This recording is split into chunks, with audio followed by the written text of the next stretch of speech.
राधे राधे, जय श्री कृष्णा। कैसे हैं आप सभी? आशा करती हूँ आप सभी अच्छे होंगे। भजन संध्या विद पुष्पा यूट्यूब चैनल में आपका हार्दिक स्वागत है। भक्तों, मैं आपको आषाढ़ माह की कृष्ण पक्ष की एकादशी योगिनी एकादशी मातम सुनाने जा रही हूँ। कृपया चैनल से बने रहिए। राधे राधे।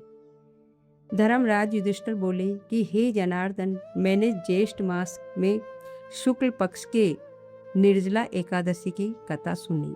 अब आप कृपा करके आषाढ़ मास के कृष्ण पक्ष की एकादशी की कथा वर्णन कीजिए। इस एकादशी का नाम क्या है तथा मातम क्या है, सो सब वर्णन कीजिए।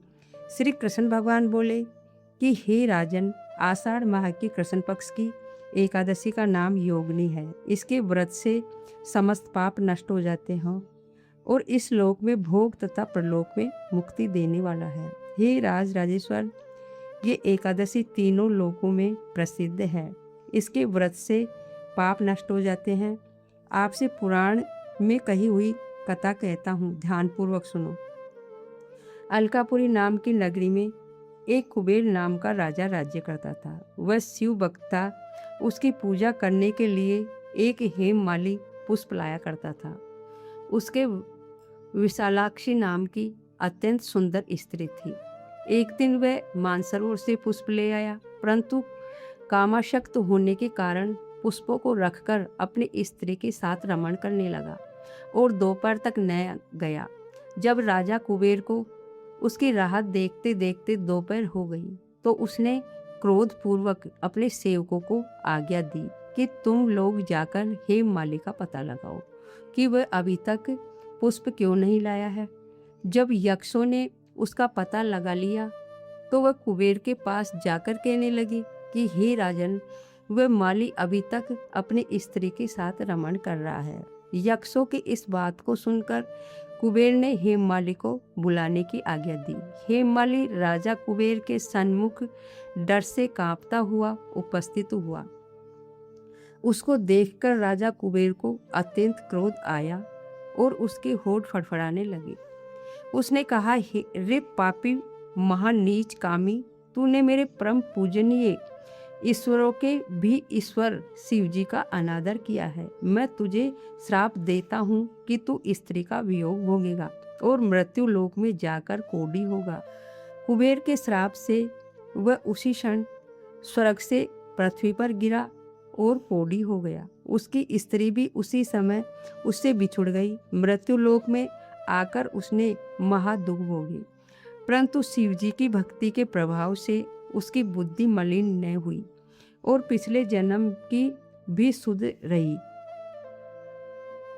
इसलिए वह अनेक दुखों को भोगता हुआ तथा अपने पूर्व जन्म के कुकर्मों का स्मरण करता हुआ हिमालय पर्वत की तरफ चल दिया। वहाँ चलते चलते मार्कंडेय ऋषि के आश्रम पर पहुंचा। वह ऋषि अत्यंत वृद्ध तथा तपशाली थे। वह दूसरे ब्रह्मा के समान प्रतीत हो रहे थे और उनका वह आश्रम ब्रह्मा की सभा में के समान शोभा दे रहा था। उसको देखकर वह हेममाली वहां गया और उनको प्रणाम करके उनके चरणों में गिर पड़ा। उसको देखकर मार्कंडेय ऋषि बोले कि तूने कौन से खोटे कर्म किए हैं जिससे तू कोढ़ी हुआ और महान दुख भोग रहा है। इस पर हेममाली बोला, हे मुनि, मैं यमराज कुबेर का सेवक था। मेरा नाम हेममाली है। राजा की पूजा के लिए नित्य प्रति पुष्प लाया करता था। एक दिन अपनी स्त्री के साथ विहार करते करते देर हो गई और दोपहर तक पुष्प लेकर न पहुंचा। उन्होंने मुझे श्राप दिया कि तू अपनी स्त्री का वियोग भोग और मृत्युलोक में जाकर कोढ़ी बन तथा दुख भोग। इससे मैं कोढ़ी हो गया हूँ और महान दुख भोग रहा हूँ। अतः आप कोई ऐसा उपाय बतलाइए जिससे मेरी मुक्ति हो जाए। इस पर मार्कंडेय ऋषि बोले कि भाई, तूने मेरे सन्मुख सत्य वचन कहे हैं, इसलिए मैं तेरे उद्धार के लिए एक व्रत बताता हूँ। यदि तू आषाढ़ मास के कृष्ण पक्ष की योगिनी नामक एकादशी का विधि पूर्वक व्रत करेगा तो तेरे समस्त पाप नष्ट हो जाएंगे। इस पर हिमालय बहुत प्रसन्न हुआ और मुनि के वचनों के अनुसार योगिनी एकादशी का विधि पूर्वक व्रत किया। इसके प्रभाव से वे फिर अपने पुराने रूप में आ गया और अपनी स्त्री के साथ विहार करने लगा। हे राजन, इस योगिनी की कथा का फल 88 सहस्त्र ब्राह्मणों के भोजन कराने के बराबर है।